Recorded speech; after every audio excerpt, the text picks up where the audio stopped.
I know that when I look at the rating system on IMDb or Rotten Tomatoes or even Metacritic aggregate, I understand that I'm looking at biased opinions of others who may or may not understand the genre, the context of the film, or even what I like when I go see a film. Cinema is an art and it's subjective. Yet I also know that many people who love to go to the movies find the cost of prohibiting and therefore must make relatively sound financial investments on the time they sit in the theater. Watching trailers is always a good idea, but one must always be forewarned that the trailer is an advertisement showing off some of the best scenes in the film. Unfortunately, that leaves the rest of the film with less than the best scenes. Even that statement is subjective. Looking at the score on IMDb is also a risk because, as noted before, there is no real standard for why a user votes for how many stars a film should get. We live in a world where technology of the internet allows everyone to have a vote on a subject. The real intent for Amazon and IMDb is to allow the user a sense of participation. This is the century of Web 2.0, and as much as IMDb serves the populace, the goal for Amazon owners of IMDb and Box Office Mojo is to help influence the sales of digital downloads, Blu-rays, and DVDs. Keep that in mind. So where does that leave us?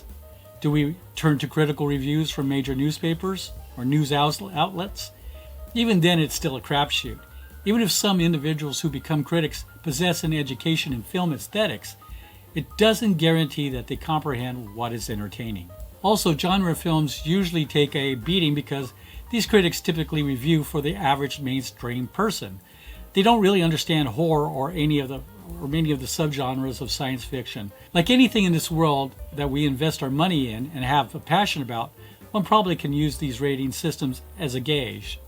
I think finding a film critic or a reviewer for each genre, comedy, drama, sci-fi, and horror, who understands and is passionate about those genres is also a way to judge perhaps not the quality of the film, but whether it's entertaining for someone like you. If you find that reviewer and follow their advice, must still understand that as a reviewer, you are ultimately accountable for your own choice. IMDb also offers external reviews on their site, and in many cases, the reviews are geared mostly toward that genre.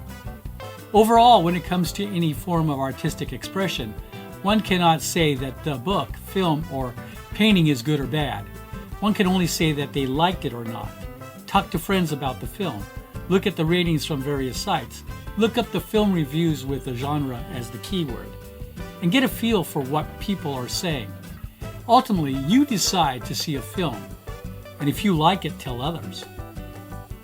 If you found the film enjoyable, tell other people why you enjoyed it. If you hated the film, say why you didn't care for it. Be specific, if you can. It just helps others in making their own decisions. Either way, I think it's better to be a participant in the cinematic discussion than just a bystander. I'm Rob, and this is The Constantly Racing Mind.